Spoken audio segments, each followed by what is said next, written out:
નમસ્કાર મિત્રો, તમારું સ્વાગત છે અમારી આ ઓડિયો બુક જિંદગી જીતવાની જડીબુટ્ટી ભાગ 2માં. આની અગાઉ અમે પુસ્તકની આછેરી ઝલક તથા પુસ્તકની પ્રસ્તાવના વિશે આપને માહિતગાર કર્યા છે અને આ ભાગ 2ના વિડીયોમાં અમે તમને આ પુસ્તક કેવી રીતે અને શા માટે લખાયું તે શબ્દશઃ રજૂઆત કરીશું. તો આપણે જોઈએ કે આ 5,000 કરોડ કરતાં વધુ નકલો જેની વેચાઈ ચૂકી છે એવું પુસ્તક કેવી રીતે અને શા માટે લખાયું તે આ પુસ્તકના લેખક ડેલ કાર્નેગીના શબ્દો દ્વારા. 20મી સદીના પહેલા 35 વર્ષમાં અમેરિકાના પ્રકાશકોએ અલગ અલગ વિષયોના 10 લાખ પૈકી 5મા ભાગના પુસ્તકો પ્રકાશિત કર્યા હતા.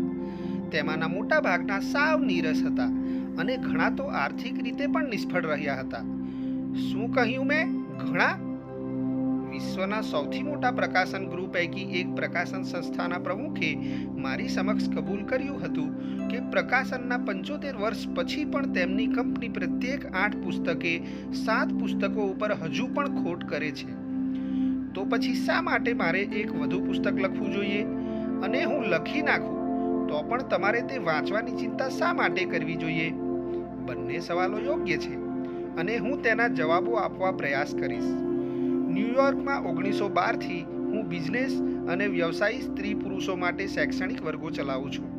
પ્રારંભમાં મેં માત્ર જાહેરમાં બોલવા માટેની કળાના વર્ગો લીધા. એ અભ્યાસનું માળખું એ રીતે તૈયાર કરવામાં આવ્યું હતું જેથી પુખ્ત વયના લોકો વાસ્તવિક અનુભવ દ્વારા બિઝનેસ ઇન્ટરવ્યૂ તેમજ સમૂહ સમક્ષ ઊભા રહી વધારે અસરકારક અને વિશ્વાસપૂર્વક સ્પષ્ટ રીતે પોતાના વિચારો રજૂ કરી શકે. પરંતુ જેમ જેમ સમય પસાર થતો ગયો તેમ તેમ મને સમજાયું કે આ લોકોને અસરકારક વક્તવ્ય માટે જે રીતે તાલીમની જરૂર છે એ જ રીતે રોજના બિઝનેસ અને સામાજિક સંપર્કોમાં લોકોની સાથે તાલમેલ સાધવાની તાલીમની પણ જરૂર છે. ધીમે ધીમે મને એ પણ સમજાયું કે મને પોતાને પણ તાકીદે આવી તાલીમની જરૂર છે. મારો ભૂતકાળને યાદ કરું છું તો મારી પોતાની સજ્જતા અને સમજણ બાબતે હતાશા થાય છે. 20 વર્ષ પહેલાં મારા હાથમાં આવું પુસ્તક આવ્યું હોત તો કેવું અમૂલ્ય વરદાન સાબિત થયું હોત. ખાસ કરીને જો તમે બિઝનેસ ક્ષેત્રમાં હોય તો તમારી સમક્ષ કદાચ સૌથી મોટી સમસ્યા લોકો સાથે વ્યવહાર કેવો રાખવો તેની હોય છે. અલબત્ત જો તમે હાઉસવાઈફ હોવ, આર્કિટેક્ટ કે એન્જિનિયર હોવ તો પણ આ જ સમસ્યા નડતી હોય છે. કાર્નેગી ફાઉન્ડેશનના નેજા હેઠળ થોડા વર્ષ પહેલાં શિક્ષણના વિકાસ માટે એક સંશોધન કરવામાં આવ્યું હતું જેમાં એક અત્યંત મહત્વનું અને નોંધપાત્ર તારણ નીકળ્યું હતું. એ જ તારણને પછીથી કાર્નેગી ઇન્સ્ટિટ્યૂટ ઓફ ટેકનોલોજી ખાતે કરવામાં આવેલા એક અભ્યાસમાં પણ સમર્થન મળ્યું હતું.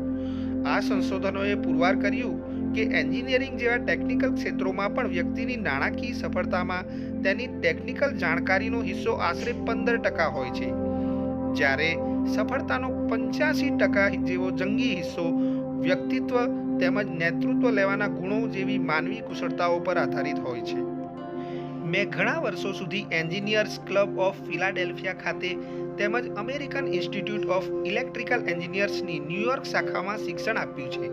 આ વર્ગોમાં મારા હાથ નીચેથી 1500 જેટલા એન્જિનિયર પસાર થઈ ગયા છે. તેઓ મારી પાસે એટલા માટે આવતા હતા કે વર્ષોના નિરીક્ષણ અને અનુભવને અંતે તેમને એ વાત સમજાઈ ગઈ હતી કે એન્જિનિયરિંગના ક્ષેત્રમાં સૌથી વધુ વેતન મેળવનાર વ્યક્તિ એન્જિનિયરિંગ બાબતે સૌથી વધારે જાણકારી ધરાવતી હોય એવું જરૂરી નથી. કંપની કે સંસ્થા એન્જિનિયરિંગ, આર્કિટેક્ચર, એકાઉન્ટન્સી કે પછી કોઈ પણ વ્યવસાયની ટેકનિકલ જાણકારી ધરાવતા લોકોને સાવ નજીવા પગારે નોકરી ઉપર રાખી શકે, પરંતુ જે વ્યક્તિમાં ટેકનિકલ જાણકારી ઉપરાંત પોતાના વિચારો વ્યક્ત કરવાની, નેતૃત્વ લેવાની અને આસપાસના લોકોમાં ઉત્સાહ પેદા કરવાની ક્ષમતા હોય તેઓ વધારે વેતન મેળવતા હોય છે. પોતાના બિઝનેસના સુવર્ણકાળમાં જ્હોન ડી રોકફેલર કહેતા કે લોકો પાસે કામ લેવાની ક્ષમતા એ ખાંડ કે કોફી જેવી ચીજો ખરીદવા જેવી સરળ છે અને બીજી કોઈ પણ વ્યક્તિની સરખામણીમાં એવી ક્ષમતા ધરાવતા લોકોને હું વધારે વેતન આપીશ. શું તમને એવું નથી લાગતું કે મોટી આવક માટેની ક્ષમતા વિકસાવી શકે તેવો અભ્યાસક્રમ આ દેશની દરેક કોલેજમાં હોવા જોઈએ?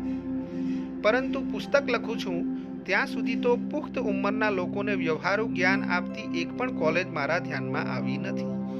યુનિવર્સિટી ઓફ શિકાગો તેમજ યુનાઇટેડ YMCA સ્કૂલોએ એક સર્વે કરીને એ જાણવા પ્રયાસ કર્યો હતો કે પુખ્તો શેનું શિક્ષણ લેવા માંગે છે.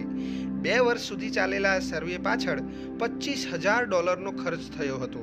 સર્વેક્ષણનો અંતિમ તબક્કો કનેક્ટિકટના મેરીડેનમાં યોજાયો હતો. એક પરંપરાગત અમેરિકી નગર તરીકે તેની પસંદગી કરવામાં આવી હતી. મેરીડેનના પ્રત્યેક પુખ્ત વ્યક્તિનો ઇન્ટરવ્યૂ લેવામાં આવ્યો હતો અને તેમને 156 પ્રશ્નોના જવાબ આપવાની વિનંતી કરવામાં આવી હતી. તેમાં કેટલાક પ્રશ્નો આ પ્રમાણે હતા: તમારો બિઝનેસ કે વ્યવસાય શું છે? તમારું શિક્ષણ?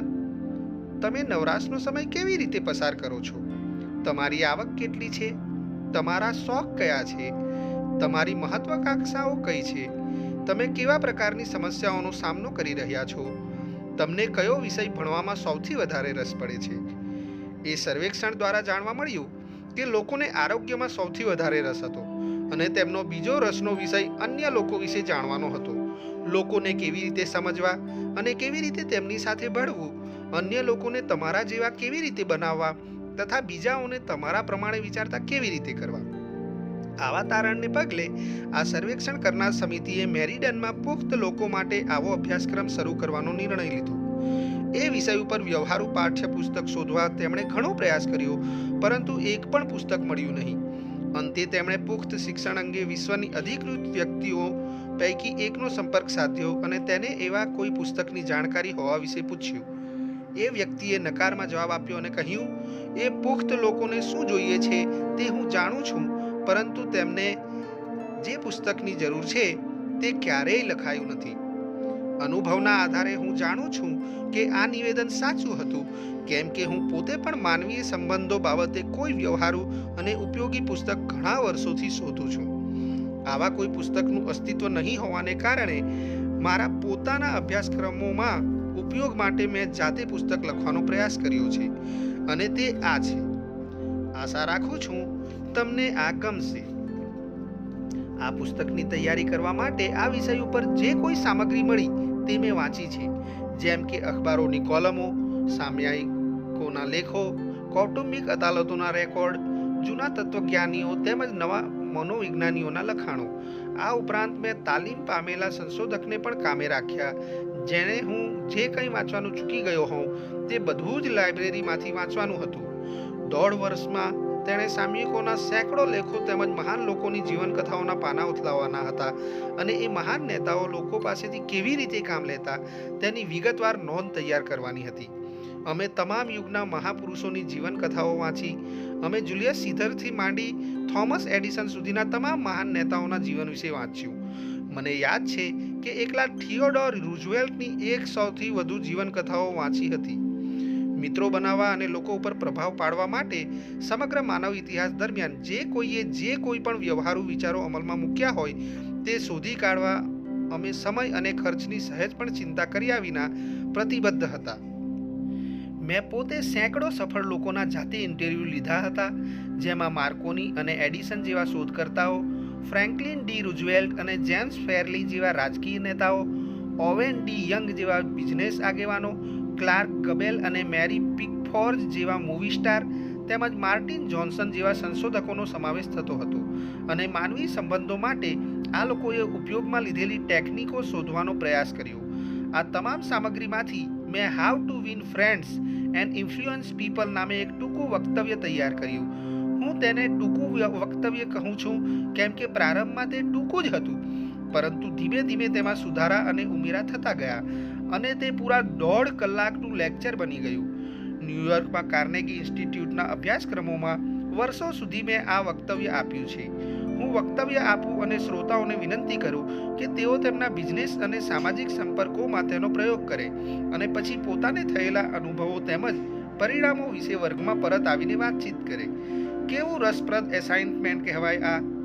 પોતાની જાતને સુધારણા માટે ભારે તત્પર એવા સ્ત્રી પુરુષોને આવી નવા પ્રકારની પ્રયોગશાળામાં કામ કરવાનો વિચાર ગમી ગયો.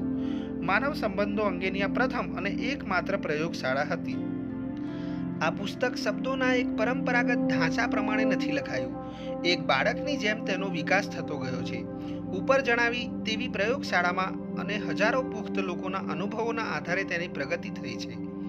વર્ષો પહેલા અમે પોસ્ટકાર્ડના કદના પૂંઠાઓ ઉપર નિયમો લખવાનો પ્રારંભ કર્યો હતો. ત્યાર પછીના વર્ષે અમે થોડા મોટા કદના પૂંઠા ઉપર લખાણ કર્યું. ત્યાર પછી લીફલેટ તૈયાર કર્યા. પછી નાની નાની પુસ્તકાઓની શ્રેણી તૈયાર કરી. આ દરેક તબક્કે કદ અને વ્યાપ વધતા ગયા. આ પુસ્તક એ 15 વર્ષોના અનુભવ અને સંશોધનનું પરિણામ છે. અહીં જે નિયમો આપવામાં આવ્યા છે તે માત્ર થિયરી કે પછી માન્યતાઓ આધારિત નથી. વાસ્તવમાં તે જાદુઈ કામ કરે છે. કદાચ કોઈના માન્યામાં ન આવે, પરંતુ આ સિદ્ધાંતોનો અમલ કરનાર અનેક લોકોના જીવનમાં ખરેખર ક્રાંતિકારી પરિવર્તન આવ્યા હોય તેવું મેં જોયું છે. એક ઉદાહરણ આપું. 314 કર્મચારીઓ ધરાવતી એક કંપનીના માલિકે અમારા એક અભ્યાસક્રમમાં પ્રવેશ લીધો. વર્ષોથી તે તેમના તમામ કર્મચારીઓની ટીકા કરતા અને તેમને વખોડી નાખતા. દયાભાવ કે પછી કોઈના વખાણ કે પ્રોત્સાહનના શબ્દો કદી તેમના હોઠ ઉપર આવતા નહીં. પરંતુ આ પુસ્તકમાં જે સિદ્ધાંતોની ચર્ચા કરવામાં આવી છે તેનો અભ્યાસ કર્યા પછી કંપનીના આ માલિકે જીવન પ્રત્યેની પોતાની વિચારધારા સંપૂર્ણપણે બદલી નાખી. તેમની સંસ્થામાં હવે વફાદારી, નવા પ્રકારનો ઉત્સાહ અને નવા પ્રકારનું ટીમવર્ક જોવા મળે છે. કંપનીના જે 314 દુશ્મનો હતા તે હવે મિત્રો બની ગયા છે. વર્ગમાં આપેલા વક્તવ્યમાં તેમણે ગૌરવપૂર્વક કહ્યું હતું કે અગાઉ જ્યારે હું મારી સંસ્થામાં પસાર થતો હોઉં ત્યારે એક પણ કર્મચારી મારું અભિવાદન નહોતો કરતો. મને પસાર થતો જુએ ત્યારે મારા કર્મચારીઓ બીજી તરફ મોં ફેરવી લેતા હતા. પરંતુ હવે એ બધા જ મારા મિત્રો બની ગયા છે અને ઓફિસનો ચોકીદાર પણ મને મારા નામથી બોલાવે છે. કંપનીના આ માલિક વધુ નફો રળવા લાગ્યા, વધુ વૈભવી જીવન જીવવા લાગ્યા અને સૌથી વધુ મહત્વનું એ છે કે બિઝનેસમાં અને ઘરે પણ તેઓ ખુશખુશાલ રહેવા લાગ્યા.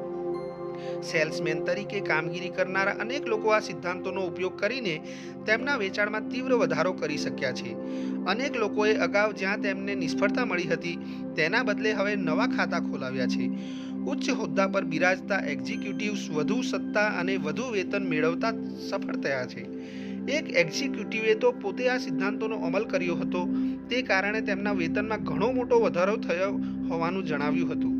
ફિલાડેલ્ફિયા ગેસ વર્ક્સ કંપનીના કામ કરતા 65 વર્ષના એક એક્ઝિક્યુટિવ ઉપર તેમના ખરાબ વર્તનને કારણે તેમજ કુશળતાપૂર્વક નેતૃત્વ કરવાની તેમની અસમર્થતાને કારણે નીચલી પાયરી પર ઉતારી દેવાનું જોખમ ટોળાતું હતું.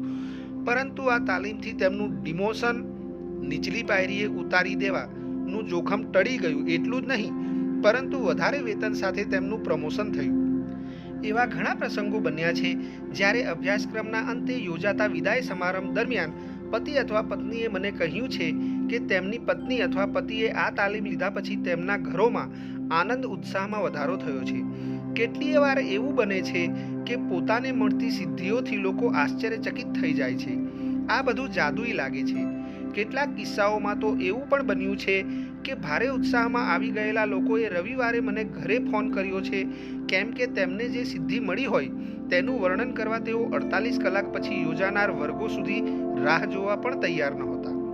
આ સિદ્ધાંતો પરના આવા એક વક્તવ્યથી એક માણસ તો એટલો બધો હચમચી ઉઠ્યો હતો કે વર્ગના અન્ય સભ્યો સાથે તેણે મોડી રાત સુધી ચર્ચા વિચારણા કરી.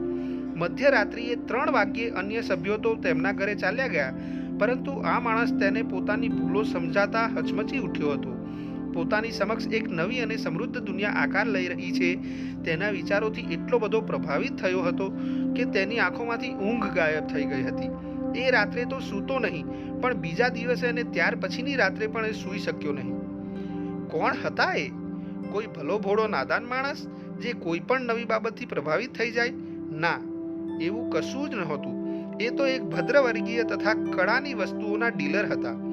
ગામની જાણીતી વ્યક્તિઓમાં તેમનું સ્થાન હતું અને તે 3 ભાષાઓ કડકડાટ બોલી શકતા હતા. એટલું જ નહીં, પરંતુ યુરોપની 2 યુનિવર્સિટીમાંથી સ્નાતક થયેલા હતા. આ પ્રકરણ લખવાનું ચાલુ કર્યું ત્યારે એક જર્મન વ્યક્તિ તરફથી મને એક પત્ર મળ્યો. ઉચ્ચ વર્ગની એ વ્યક્તિના પૂર્વજોએ હોહેનઝોલર્સ શાસકોના નેજા હેઠળ લશ્કરી અધિકારીઓ તરીકે પેઢીઓ સુધી સેવા આપી હતી. એટલાન્ટિક મહાસાગર પસાર કરી રહેલી એક સ્ટીમરમાંથી લખવામાં આવેલા એ પત્રમાં આ સિદ્ધાંતોના અમલ બાદ પોતાને થયેલા અનુભવોનું વર્ણન કર્યું હતું. હાવર્ડના સ્નાતક, ધનિક અને વિશાળ કાર્પેટ ફેક્ટરીના માલિક એવા એક જૂના ન્યૂયોર્ક વાસીએ જણાવ્યું હતું કે લોકોને પ્રભાવિત કરવાના વિષય ઉપર કોલેજમાં 4 વર્ષ સુધી જે કંઈ અભ્યાસ કર્યો તેના કરતાં ઘણું વધારે તેઓ 14 અઠવાડિયાની આ તાલીમ દ્વારા શીખી શક્યા છે. વિચિત્ર લાગે છે? હાસ્યાસ્પદ લાગે છે?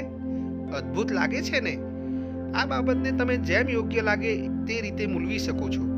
હું તો માત્ર 23 ફેબ્રુઆરી 1933ને ગુરુવારની સાંજે ન્યૂયોર્કની યેલ ક્લબમાં આશરે 600 લોકોને સંબોધતા આ રૂઢિચુસ્ત હાવર્ડ યુનિવર્સિટીના સ્નાતકે જે કંઈ કર્યું તેમાં મારી કોઈ ટિપ્પણી ઉમેર્યા વિના માત્ર રિપોર્ટિંગ કરું છું. હાવર્ડના સુવિખ્યાત પ્રોફેસર વિલિયમ જેમ્સે કહ્યું હતું, આપણે જેટલા હોવા જોઈએ તેની સરખામણીમાં માત્ર અર્ધ જાગૃત છીએ.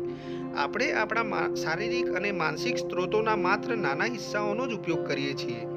આ વાતને વિસ્તારથી સમજવી હોય તો કહી શકાય કે માણસ તેની પૂરી ક્ષમતાઓ સાથે જીવતો નથી. તેની પાસે વિવિધ પ્રકારની ક્ષમતાઓ છે, પરંતુ તેનો યોગ્ય ઉપયોગ કરવામાં તે નિષ્ફળ જાય છે.